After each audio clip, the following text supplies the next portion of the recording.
రావు గారు, మహబూబాబాద్ మాజీ శాసనసభ్యులు గౌరవనీయులు బానోత్ శంకర్ నాయక్ గారు, గౌరవనీయులు రాజ్యసభ సభ్యులు పెద్దలు శ్రీ వద్దిరాజు రవిచంద్ర గారు, ఇల్లెందు మాజీ శాసనసభ్యురాలు సోదరి శ్రీమతి హరిప్రియ నాయక్ గారు, గౌరవనీయులు మన మహబూబాబాద్ జిల్లా పరిషత్ మాజీ అధ్యక్షురాలు సోదరి శ్రీమతి కుమారి బిందు గారు, అట్లాగే గౌరవనీయులు తమ్ముడు ఏనుగుల రాకేష్ రెడ్డి గారు, అట్లాగే భరత్ కుమార్ రెడ్డి గారు, మా అన్న రాజేందర్ గారు, మహేందర్ రెడ్డి గారు, రవి గారు, అట్లాగే యాకూబ్ గారు, అన్నగారు వెంకన్న గారు, ఇంకా పేరు పేరున వేదికపై ఆసీనులైన గౌరవనీయులైన రవిచంద్ర గారు, మన గోవింద్ నాయక్ గారు, గాంధీ గారు, పేరు పేరున వేదికపైనున్న గౌరవనీయులైన అన్న నవీన్ గారు, శ్రీనివాస్ రెడ్డి గారు, ఇంకా నేను ఎవరో పేర్లు మర్చిపోయినో జర మనసులనే తిట్టుకోండి, లొల్లెక్కువ ఉంది ముంగట. తమ్ముడు యువ నాయకుడు కనబడతాడు, మురళి ఎక్కడ వేయండు, మురళీధర్ రెడ్డి గారు, తమ్ముడు మురళీధర్ రెడ్డి గారికి, ఇంకా వేదిక పైన ఆసీనులైన పెద్దలందరికీ, మన తిరుపతి రెడ్డి గారికి మన్నించాలి, ఎర్రం తిరుపతి రెడ్డి గారికి, అట్లాగే వేదిక ముందు ఇంత పెద్ద ఎత్తున మరి ఈరోజు మహబూబాబాద్ జిల్లాలోని వివిధ గ్రామాల నుండి మండలాల నుండి తరలి వచ్చిన మా అన్నదమ్ములకు, మా అక్క చెల్లెళ్లకు, పత్రికా మిత్రులకు పేరు పేరున అందరికీ హృదయపూర్వకంగా మీ స్వాగతానికి, మీ అద్భుతమైన ఉత్సాహానికి ధన్యవాదాలు తెలియజేస్తా ఉన్నాను. వేదికపై ఆసీనులైన గౌరవనీయులైన సర్పంచులు, గౌరవ ఉప సర్పంచులు, గౌరవ వార్డు సభ్యులు ఎవరైతే బీఆర్ఎస్ పార్టీ మద్దతుతో గెలిచి వచ్చినారో వారికి కూడా ప్రత్యేకంగా ఒకసారి గట్టిగా చప్పట్లతో వారికి శుభాకాంక్షలు ఇవ్వాలని కోరుతా ఉన్నా. గెలిచిన వారికి మాత్రమే కాకుండా వీరోచితంగా పోరాడి అధికార పార్టీ కుట్రలు, అధికార పార్టీ ఆగడాలు, అధికార పార్టీ అరాచకాలు, మరి మంత్రులు, ముఖ్యమంత్రి గారి డబ్బులు, ఇవన్నిటిని కూడా ఎదుర్కొని వీరోచితంగా పోరాడి 1 ఓటుతో, 2 ఓట్లతో, 10 ఓట్లతో, 50 ఓట్లతో ఓడిపోయిన మా తమ్ముళ్ళు, చెల్లెళ్ళు వారందరికీ కూడా ఒకసారి గట్టిగా చప్పట్లతో వారికి కూడా అభినందనలు చెప్పాలని చెప్పి నేను కోరుతా ఉన్నా. గెలిచిన వారికి మాత్రమే కాకుండా గెలిపించిన మీ అందరికీ మా వేదిక నుండి గట్టిగా చప్పట్లతో అభినందనలు చెప్పాలని చెప్పి నేను కోరుతా ఉన్నా. ఎందుకంటే ఒక సర్పంచ్ గెలవాలంటే ఆ ఊళ్ళో కనీసం ఒక 100-200 మంది గట్టిగా పట్టుబడితే తప్ప ఒక సర్పంచ్, ఒక ఉప సర్పంచ్ గెలవరు. గెలిచేది ఒక్కరు, కానీ గెలిపించేది ఎంతో మంది. వాస్తవం ఏంటి అంటే ఈరోజు నిజానికి ఎప్పుడైనా సరే సర్పంచ్ ఎన్నికలు, మండల పరిషత్ ఎన్నికలు, జిల్లా పరిషత్ ఎన్నికలు సాధారణంగా అధికారంలో ఎవరుంటే వారికి కొంత అనుకూలంగా ఎన్నికలు జరుగుతాయి. 3 ఏళ్ళు ఉంది కదా, ఇంకా 4 ఏళ్ళు ఉంది కదా, మరి వాళ్ళకే ఓటేస్తే ఏమన్నా పని అవుతుందేమో అన్నట్టుగా ప్రజల ఆలోచన కూడా ఉంటుంది. కానీ అలా తెలంగాణలో దానికి భిన్నంగా పరిస్థితున్నది. మీరు గమనిస్తే ఇంతకుముందు సోదరులు శంకర్ నాయక్ గారు, కవితమ్మ చెప్పినట్టు ఒక మాట స్పష్టం. మహబూబాబాద్ జిల్లాలోనే కాదు, రాష్ట్రంలోని అన్ని జిల్లాల్లో కూడా ఇవాళ కాంగ్రెస్ అధికారాన్ని అడ్డం పెట్టుకొని తిమ్మిని బమ్మిని చేసే ప్రయత్నం చేసింది. మనం ఎన్నో సీట్లు గెలిచినాం. గెలిచిన వాటిల్లో కూడా 1 ఓటుతో, 10 ఓట్లతో తక్కువ ఫరకున్న కాడ ముందు ఒక తీరుగా డిక్లేర్ చేసి ఆ తర్వాత మళ్ళా మార్చి కాంగ్రెస్ మద్దతుదారులు గెలిచినట్టుగా వాళ్ళు ప్రకటించుకున్నారు. అట్లా 1-2 కాదు, మొత్తం తెలంగాణ లెక్క తీసుకుంటే దగ్గర 1000-1500 గ్రామాలు మొత్తం తెలంగాణలో ఉన్నాయి. ఆ లెక్కన ఇవాళ కాంగ్రెస్ సర్పంచ్ ఎన్నికలు పెడితే దగ్గర 45% ఇవాళ సర్పంచ్ ఎన్నికల్లో బీఆర్ఎస్ గెలిచింది అంటే ప్రజల్లో మార్పు వచ్చింది అనేది అర్థమవుతా ఉన్నది. తమ్ముడు జర మధ్యలో కూర్చోండమ్మా, జర ఇక్కడ కూర్చోండి. మీరు కూర్చుంటే వెనక కనబడతలేదు, కూర్చోండి. జర కూర్చుంటే వెనక కనబడుతుంది. తమ్ముడు కూర్చోండి ప్లీజ్. అట్లాగే ఇవాళ రాష్ట్ర వ్యాప్తంగా ప్రజల్లో మార్పు అనే ఆలోచన మొదలైంది. 2 ఏళ్లు నిండింది ఇప్పటికి కేవలం కాంగ్రెస్ పార్టీ ప్రభుత్వం వచ్చి, కానీ 2 ఏళ్లలోనే ప్రజల్లో తిరుగుబాటు ప్రారంభమైంది. రైతు బంధు కేసీఆర్ గారు ఉన్నప్పుడు బ్రహ్మాండంగా 1 సారి కాదు, 2 సార్లు కాదు, 11 సార్లు మీరు దండం పెట్టే అవసరం లేకుండా, దరఖాస్తు పెట్టే అవసరం లేకుండా 73,000 కోట్ల రూపాయలు 70 లక్షల రైతుల ఖాతాల్లో నాటేసే టైం వచ్చిందంటే ఫోన్లన్నీ టింగు టింగు టింగ్ అంటూనే 70 లక్షల ఖాతాల్లో 73,000 కోట్లు పడ్డాయి. ఈరోజు ఉన్నదా ఆ పరిస్థితి? ఒకప్పుడు కేసీఆర్ గారు ఉన్నప్పుడు రైతు బంధు పడుతుందా అంటే అది ఆటోమేటిక్గా పడేదే కదా, ఏమున్నది వార్త అన్నట్టు ఉంటుండే. కానీ అలా కాంగ్రెస్ ప్రభుత్వం వచ్చినాక ప్రతి సీజన్కు ప్రతిసారి నాట్లేసే టైంకు రైతు చూడాలి, ఈసారి ఎత్తడో వెయ్యడో ఏమవుతుందో అనే ఒక ఆందోళన రైతుల్లో ఉన్నది. ఒకసారి కాదు 2 సార్లు రైతు బంధు కొట్టిండి, 2 ఏళ్లలోనే 2 సార్లు రైతు బంధు కొట్టిన దొంగ రేవంత్ రెడ్డి. అట్లాగే ఇలా రైతులు బాధపడుతున్నారు మహబాద్లో, అట్లాగే డోర్నకల్లులో, ఈ ప్రాంతంలో ఉన్న ఇతర నియోజకవర్గాల్లో కూడా. మాయ మాటలు నమ్మిండ్రు, రైతులు నమ్మిండ్రు, ప్రజలు నమ్మిండ్రు, మన కార్యకర్తలు కూడా పోయిన శాసనసభ ఎన్నికల్లో కొద్దిగా డీలా పడ్డారు. ఒక మాట నేను అడుగుతా, మీరు నిజాయితీగా సమాధానం చెప్పాలని చెప్పి నేను కోరుతా ఉన్నా. ఇక్కడికి వచ్చిన మా మహబాద్ డోర్నకల్ నియోజకవర్గ అన్నదమ్ముల ఆడబిడ్డలను నేను ఒక మాట అడుగుతున్నా, నిజాయితీగా సమాధానం చెప్పండి. మీరు ఏమనుకున్నారు? మహబాద్ వాళ్ళు డోర్నకల్ వాళ్ళు ఏమనుకున్నారంటే పోతే మా ఒక్క సీటు పోతుందేమో కానీ కేసీఆర్ సార్ అయితే ఉంటాడు కదా అనుకున్నారు, అంతేనా? ఇది సీటీలు కొట్టే ముచ్చట కాదు, సిగ్గుపడే ముచ్చట. ఎందుకంటే ఇక్కడ మీరు ఓడిపోతే, ఎమ్మెల్యేలు గెలవకపోతే కేసీఆర్ సార్ ముఖ్యమంత్రి ఎట్లయితాడు? మీరేమనుకున్నారు? పోతే మా ఒక్క సీటు పోతుంది, పోతే మా ఒక్క ఎమ్మెల్యే పోతాడు, కానీ కేసీఆర్ ఉంటాడు కదా అనుకున్నారు. మాకేం డోకా ఉన్నది, రైతు బంధు వస్తుంది, 24 గంటల కరెంట్ వస్తుంది, గోదావరి నీళ్లు తెచ్చిండు కేసీఆర్ గారు కాళేశ్వరం రూపంలో. ఇదివరకు వాళ్ళు కాలువల్లో విడిచిపెట్టిపోతే ఆ కాలువల్లో తుమ్మ చెట్లు మొలిస్తే మా డోర్నకల్లులో, తుంగతుర్తిలో, మా నెల్లి కుదురులో, కేసముద్రంలో కాళేశ్వరం నీళ్లు తీసుకొచ్చిన ఘనత ఎవలది? గోదావరి నీళ్లు తెచ్చిన ఘనత ఎవలది? కేసీఆర్ గారిది. అందుకే మీరేమనుకున్నారు? కేసీఆర్ అయితే ఉంటాడు, పోతే మా సీటు పోతుంది అనుకున్నారు. కానీ ఇప్పటికి అర్థమైందా మరి? ఒక్కొక్క ఓటు విలువ, ఒక్కొక్క గ్రామంలో ఒక్కొక్క ఎమ్మెల్యే విలువ ఇప్పుడన్నా మనం తెలుసుకోవాలి. మీ లెక్కనే చాలామంది అనుకున్నారు రాష్ట్రంలో. మీరు మహబాద్ వాళ్ళు ఎట్లా అనుకున్నారో, పాలకుర్తి వాళ్ళు ఎట్లా అనుకున్నారో, డోర్నకల్ వాళ్ళు ఎట్లా అనుకున్నారో, ఇంకా వేరే వాళ్ళు కూడా గట్లే అనుకున్నారు. ఆఖరికి ఏమైంది? దొంగ మాటలు చెప్పి, జర్ర నువ్వు ఆడమొత్తుకుంటే నేను ఇడమొత్తుకుంటే ఎవరికి వినబడుతుందా తమ్మి ఆగు. దొంగ మాటలను నేనేదో కోపంతో అంటలేను, బాధతో అంటలేను. దొంగ మాటలు చెప్పి ఇవాళ అధికారంలోకి వచ్చింది అడ్డదారిన కాంగ్రెస్ పార్టీ. ఎన్ని మాటలు, ఎన్ని అబద్ధాలు! ఒకటా రెండా? 420 హామీలు. కేసీఆర్ గారు 10,000 ఇస్తే రైతులకు నేను 15,000 ఇస్తా అన్నాడు. కేసీఆర్ గారు కౌలు రైతులను పట్టించుకుంటలేడు, నేను కౌలు రైతులకు కూడా రైతు బంధు ఇస్తా అన్నాడు. ఇవన్నీ 100 రోజుల్లోనే చేస్తా అన్నాడు. కేసీఆర్ గారు రైతు కూలీలను పట్టించుకోలేదు, జాబ్ కార్డు ఉంటే చాలు, నేను ఒక్కొక్కలకు నెలకు 1000 రూపాయలు ఇస్తా, ఆత్మీయ భరోసా అని రైతు కూలీలకు మాటిచ్చిండు. కేసీఆర్ గారు లగ్గం చేస్తే కళ్యాణ లక్ష్మి షాదీ ముబారక్ కార్యక్రమం కింద 1,00,000 రూపాయలు ఇస్తున్నాడు, నేను తులం బంగారం ఇస్తా అన్నాడు. కేసీఆర్ 2,000 పెన్షన్ ఇస్తున్నాడు, నేను ముసలమ్మకు ముసలయ్యకు ఇంట్లో ఉండే ఇద్దరికి 4,000 పెన్షన్ ఇస్తా అన్నాడు. ఒకదానికేమో సోనియమ్మ మీద ఒట్టన్నాడు, ఇంకో దానికేమో ప్రియాంక గాంధీ మీద ఒట్టన్నాడు, ఇంకో కార్యక్రమానికి రాహుల్ గాంధీ మీద ఒట్టన్నాడు. ఇన్ని ఒట్లు పెట్టి, అడ్డమైన మాటలు చెప్పి, అరిచేతిలో వైకుంఠం చూపెట్టి గద్దెనెక్కిండ్రు అత్యవసర మార్కులతో కాంగ్రెస్ వాళ్ళు. 2 ఏళ్ళు అయిపోయింది. 100 రోజులు అన్నారు, గ్యారంటీ కార్డులు అన్నారు, బాండ్ పేపర్లు రాసిచ్చిండ్రు. మరి 2 ఏళ్లలో ఏం పీకిండ్రు నేను అడుగుతున్నా. ఏం చేసింది కాంగ్రెస్ పార్టీ? 2 ఏళ్ళు. ఏమన్నా అడిగితే ఒకటే చెప్తారు, ఫ్రీ బస్ ఇచ్చినాం. ఎవలకు ఫ్రీ బస్సు? మహిళలకు ఫ్రీ అట, కానీ మొగళ్లకు డబుల్ టికెట్ అట. ఇంట్లో ఉండే పిల్లగాళ్లకు చారణ పెంచిర్రు బస్ పాస్లకు. ఇక ఫ్రీ ఎట్లయితే నాకు తెలియక అడుగుతా. అంటే ఇట్లా అబద్ధాలు చెప్పి రాష్ట్రాన్ని ఆగం చేసి, మంచిగా నడుస్తున్న రాష్ట్రాన్ని ఇవాళ ఆగమాగం చేసే పరిస్థితి తీసుకొని వచ్చినారు. మన ప్రజలు కూడా నమ్మిండ్రు.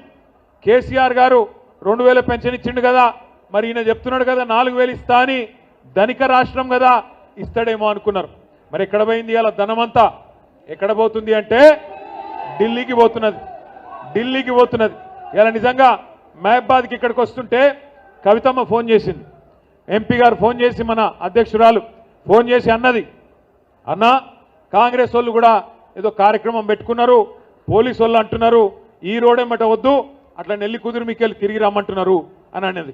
అంటే నేనన్నా ఎందుకమ్మా అన్న మన ప్రోగ్రామే ఒక పెద్ద నాయకుడు, మా ప్రాంతంలో అందరం గౌరవించే నాయకుడు నూకల రామచంద్రారెడ్డి గారని మంచి నాయకుడు ఉండే, ఆయన విగ్రహం, ఎందుకంటే ఆయన గతంలో మంత్రిగా పనిచేసినాడు, ఎమ్మెల్యేగా పనిచేసినాడు, నికార్సైన తెలంగాణ వాది. నిజానికైతే అప్పుడెప్పుడో 1970వ దశకంలోనే ముఖ్యమంత్రి కావాల్సిన స్థాయి ఉన్న నాయకుడు రామచంద్రారెడ్డి గారు. ఆయనను కాంగ్రెస్ ఎప్పుడో మర్చిపోయిందన్నా, కానీ మన నాయకుడు కేసీఆర్ గారు మహబూబాబాద్ను జిల్లా చేయడమే కాకుండా జిల్లా కలెక్టరేట్ పెట్టి ఆ జిల్లా కలెక్టరేట్ ప్రారంభోత్సవానికి వచ్చినప్పుడు అందరూ కాంగ్రెస్ వాళ్ళు మర్చిపోయిన రామచంద్రారెడ్డి గారి విగ్రహాన్ని పెట్టాలనే నిర్ణయం తీసుకున్నది మన నాయకుడు కేసీఆర్ గారు. కేసీఆర్ గారు నిర్ణయం తీసుకొని రామచంద్రారెడ్డి గారి విగ్రహాన్ని అధికారికంగా పెడుతున్నామని చెప్తే, ఏ రామచంద్రారెడ్డి గారు అయితే నిజాయితీగా ఆనాడు నిజాయితీగా బతికిండో, ఏ రామచంద్రారెడ్డి గారు అయితే కాంగ్రెస్ అధిష్టానానికి డబ్బులు ఇవ్వకపోవడం వల్ల ముఖ్యమంత్రి కాలేదో, ఇలా ఆ రామచంద్రారెడ్డి గారి విగ్రహాన్ని ఢిల్లీకి మూటలు మోసే సన్నాసులు కొంతమంది ఇలా ఆవిష్కరిస్తున్నారని చెప్పి ఇప్పుడే ఇక్కడికి వస్తే చెప్తా ఉన్నారు. ఆలోచించండి, ఎక్కడ రామచంద్రారెడ్డి గారు, ఎక్కడ ఇక్కడ ఉన్న సన్నాసి రేవంత్ రెడ్డి, ఒక్కసారి ఆలోచించండి. ఆ మహానుభావుడు ఎప్పుడో ముఖ్యమంత్రి అవుతుండే, కానీ తెలంగాణ బిడ్డ కాబట్టి, రేషం ఉన్నోడు కాబట్టి, ఢిల్లీకి గులాం కాదు కాబట్టి ఆయన ముఖ్యమంత్రి కాలేకపోయిండు. కానీ ఇవాళ బ్యాగులు మోసేటోళ్ళు, సంచులు మోసేటోళ్ళు, చెప్పులు మోసేటోళ్ళు వీళ్ళే ఈ ఢిల్లీ గులాం గాళ్ళు ఇలా పెద్ద పెద్ద మాటలు మాట్లాడుతున్నారు. ఇవాళ వాళ్ళంట ఈ దుర్మార్గులు వచ్చి రామచంద్రారెడ్డి గారి విగ్రహాన్ని ఆవిష్కరిస్తుంటే, సురేందర్ రెడ్డి గారు మంచోడే, ఆయన అంటలేను నేను, సురేందర్ రెడ్డి మంచోడే, కానీ ఇక ఇంకో వేరే వాళ్ళు ఉన్నారు, వాళ్ళిద్దరు గసంటోళ్ళు ఆవిష్కరిస్తే తప్పకుండా ఆయన ఆత్మ కూడా శోభిస్తుంది, మంచి జరగదు. దయచేసి నేను మిమ్మల్ని అందరినీ కోరేది ఒకటే, ఆలోచించండి. మహబూబాబాద్కి కానీ తెలంగాణకు కానీ కేసీఆర్ గారు వచ్చిన తర్వాత ఏమేం జరిగిందో ఒకసారి ఆలోచించండి.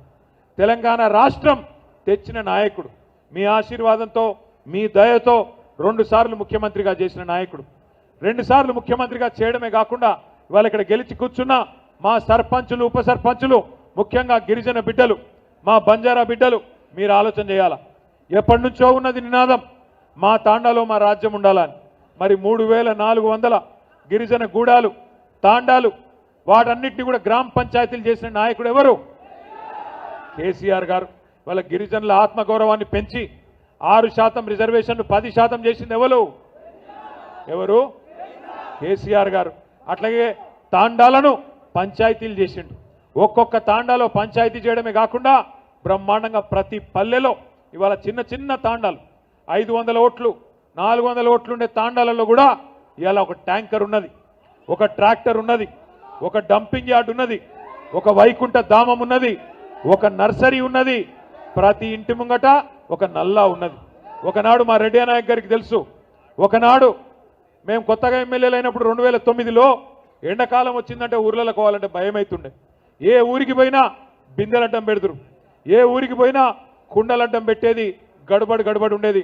మాకు బోర్ కావాలా, మోటార్ కావాలా, నీళ్లు లేవు, బావి కాడికి వెళ్ళి తెచ్చుకోవాలి, కిలోమీటర్లు నడవాలా అని చెప్పి గడబడి ఉంటుండే.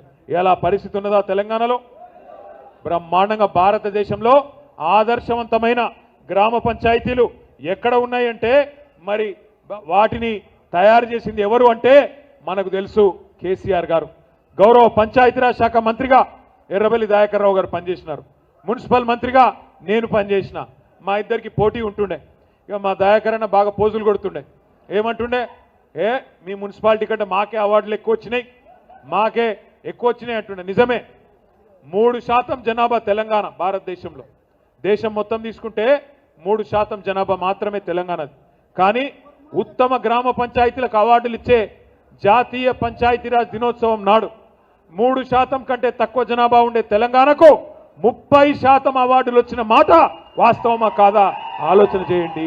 ఆ ఘనత గౌరవ పంచాయతీరాజ్ శాఖ మంత్రిగా పనిచేసిన దయన్నది, ఆయనను నడిపించిన కేసీఆర్ గారిదనే మాట కూడా నేను గుర్తు చేస్తా ఉన్నా. భారతదేశంలో ఎక్కడ లేవు ఇటువంటి పల్లెలు, ఇలా అట్లాంటి పల్లెలను తెచ్చుకున్నాం.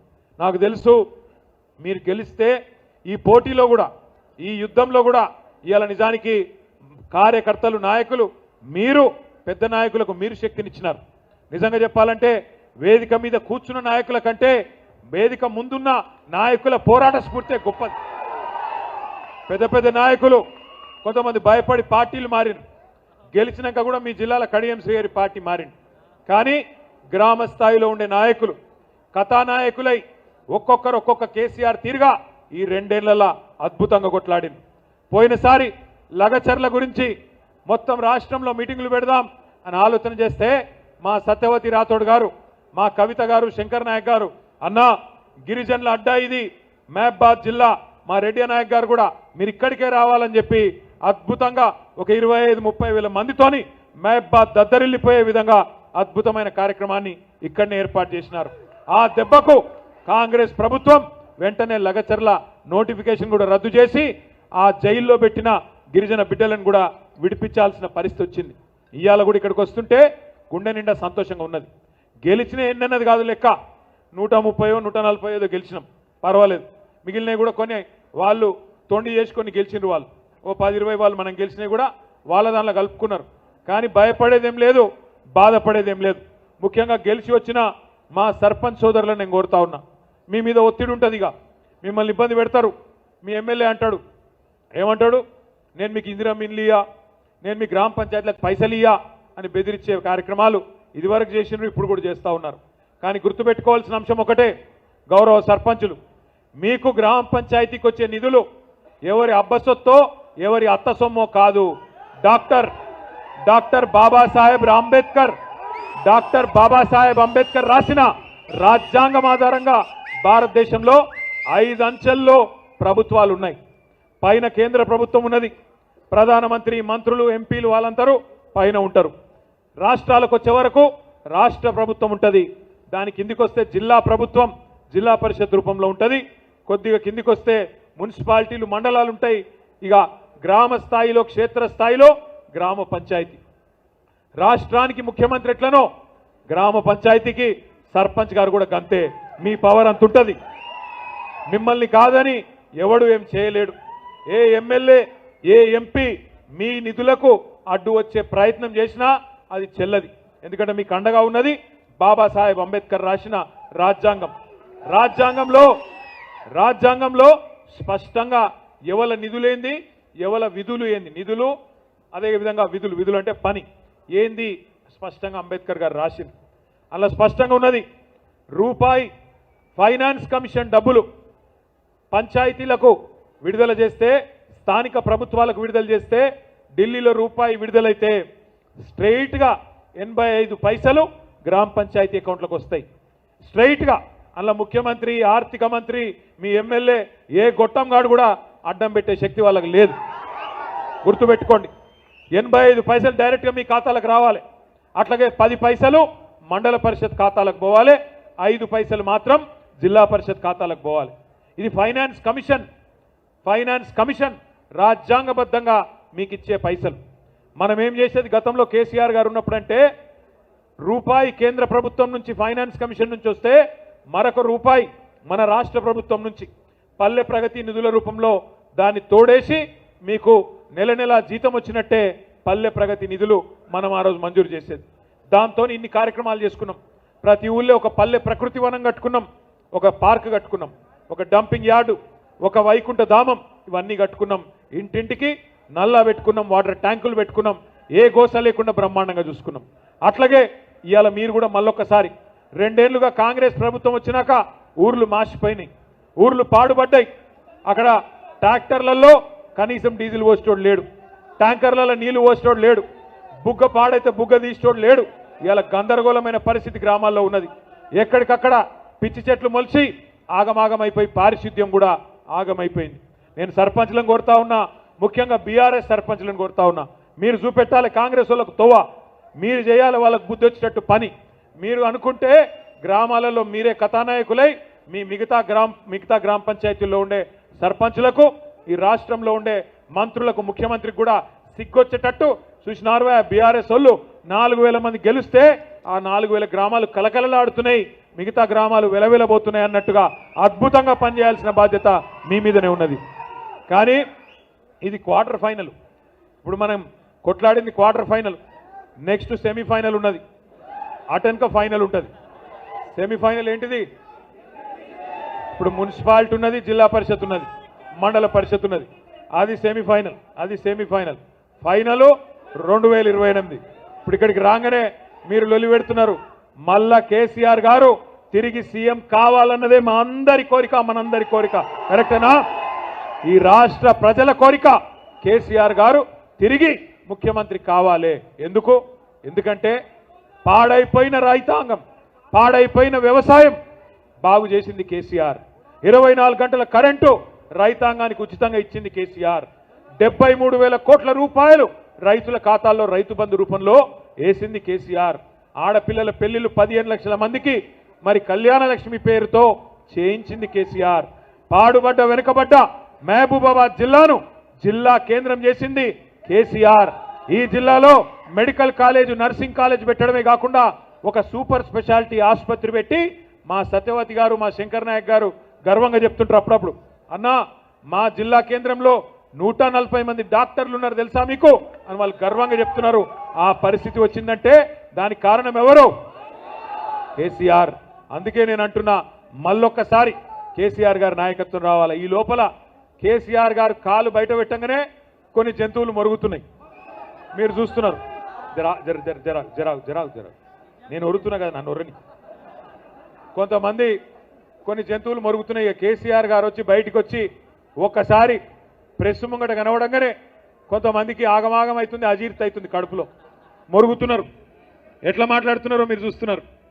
ఎంత దుర్మార్గం కాకపోతే ఒక 71-72 ఏళ్ల పెద్ద మనిషి, 2 సార్లు రాష్ట్రానికి ప్రజల చేత ముఖ్యమంత్రిగా ఎన్నుకోబడ్డ నాయకుడు, తెలంగాణ తెచ్చిన నాయకుడు, అట్లాంటి నాయకుడిని పట్టుకొని నోటికొచ్చిన మాటలు.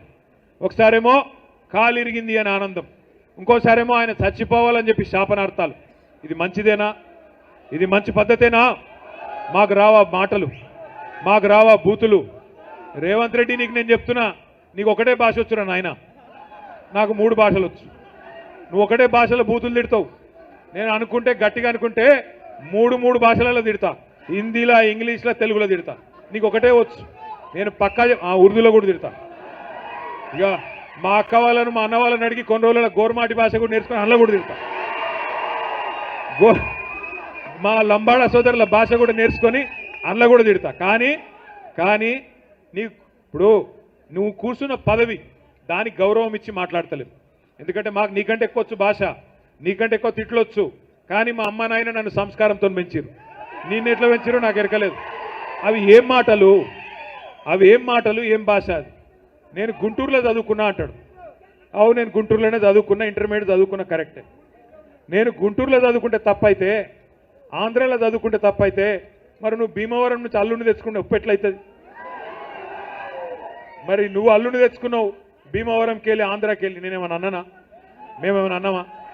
ఇది వ్యక్తిగతమైన సంబంధాలు, సంస్కారానికి సంబంధించిన అంశం. మీ కుటుంబ సభ్యులను మేము ఎన్నడేమనం, అది మా సంస్కారం. నువ్వు అనొచ్చు, మా వాళ్ళని ఇష్టం ఉన్నట్టు అంటున్నావు, కానీ మేము అంటలేం. మీ భార్య గారిని కానీ, మీ బిడ్డని కానీ ఎవరినేం అంటలేం, ఎందుకంటే అది మా సంస్కారం. అట్లాగే నేను అడుగుతున్నా, ఆయనకి బాధ ఏందో అర్థం కాదు. అడ్డిమారి గుడ్డి దెబ్బలో ముఖ్యమంత్రి అయ్యిండు, ఆయనక సంతోషంగా ఉండొచ్చు కదా. తెల్లారు లేస్తే కేసీఆర్ గారిని తిట్టుడు, తెల్లారు లేస్తే మన మీద ఏడ్చుడు తప్ప పీకిందేమీ లేదు. ఏమన్నా అంటే 2 ఏళ్ల నుంచి ఒకటే టైంపాస్ ప్రోగ్రాం. కొన్ని రోజులు కాళేశ్వరం అంటాడు, కొన్ని రోజులు ఫోన్ ట్యాపింగ్ అంటాడు, కొన్ని రోజులు ఫార్ములా ఈ అంటాడు. పని చేసుడు చేత కాదు. వెనుకటికి ఎవడో ముఖం బాగాలేక అద్దంబల కొట్టుకున్నాడట. గట్లున్నది ఈయన కథ. అరే బంగారు పల్లెంలో పెట్టి నీకు రాష్ట్రాన్ని అప్పచెప్తే, ఇంత అద్భుతమైన రాష్ట్రం, భారతదేశంలోనే తలసరి ఆదాయంలో నెంబర్ 1 రాష్ట్రం తెలంగాణ. అంత అద్భుతంగా తయారు చేసి కేసీఆర్ గారు వడ్డిచ్చిన విస్తరి, కట్టిన ఇల్లు పెట్టిన పొయ్యి అన్నట్టు నీకు అప్పచెప్తే, నీకు నడపచాత గాక ఇవాళ ఏం మాట్లాడుతున్నాడు? ఒకటే చెప్తాడు, ఏమైందిరా బాయ్ 2500 ఇస్తాను మా ఆడబిడ్డలకు, ఏమైంది అని ఆడపిల్లలు అడిగితే ఏమంటాడు? నీ గుడ్లు వీకి గోటీలు ఆడతా అంటాడు. ఏమాయిరా బాయ్ మరి రైతు బంధు ఇస్తా అంటివి 10,000 కాదు 15,000 చేస్తాను పొంకనాలు కొడుతీవి ఏమాయే అని రైతు సోదరులు అడిగితే నీ పేగులు తీసి మెడలేసుకుంటా అంటాడు. ఈ భాష తప్ప పని చేసుడు సాత కాదు. ఒక మంచి పని చేసే తెలివి లేదు. అత్తకు 4,000 అంటివి, కోడలకు 2,500 అంటివి, డైలాగులు కొడుతీవి. విద్యార్థులకు 5 లక్షల విద్యా భరోసా కార్డు అంటివి, ఆడపిల్లలకు స్కూటీలు అంటివి, 2 లక్షల ఉద్యోగాలు అంటివి, నెలకు 4,000 నిరుద్యోగ భృతి అంటివి, తులం బంగారం అంటివి, నీ బొందా అంటివి. ఎడవా అన్ని నేను ఎప్పుడో చెప్పిన మా ఆడబిడ్డలకు. నేను ఇదివరకే చెప్పిన ఈయన తులం బంగారం ఇచ్చే బాపతి కాదు, మీ మెడల పుస్తల తాడు కూడా ఎత్తుకపోతాడు వీడని చెప్పిన. ఇవాళ గా పరిస్థితే వచ్చింది. అందుకే నేను అంటున్నా, ఇవాళ ప్రజలు బాధపడుతున్నారు. రాష్ట్రంలో రైతులు అయ్యో పాలిచ్చే బర్రెను కాదనుకొని తన్నే దున్నపోతుని తెచ్చుకున్నామని బాధపడుతున్నారు. వాస్తవం ఇది. కానీ ఎలక్షన్లు అప్పుడు ఆగమై తర్వాత బాధపడితే లాభం లేదు. నేను మొన్న హైదరాబాద్లో ఒక మీటింగ్కి వెళ్ళి ఇంకో మీటింగ్ పోతున్నా. ఒక ఆటో ఆయన వచ్చి నా పక్కకు ఆగిండు. ఆగితే ఆ డ్రైవరు నా దిక్కు చూసి నమస్తే అన్నాడు. నేను కూడా నమస్తే అన్నా. జర అద్దం కిందికి దించు అన్నాడు. దించితే అడిగిండు సాబ్ కहाँ जा रहे అన్నాడు. మీటింగ్ पे जा रहा हूं. ఏం పేరు నీది అన్న. मेरा नाम महमूद है साहब అన్నాడు. क्या हाल है महमूद भाई అన్న. क्या हाल है साहब सब बर्बाद है అన్నాడు.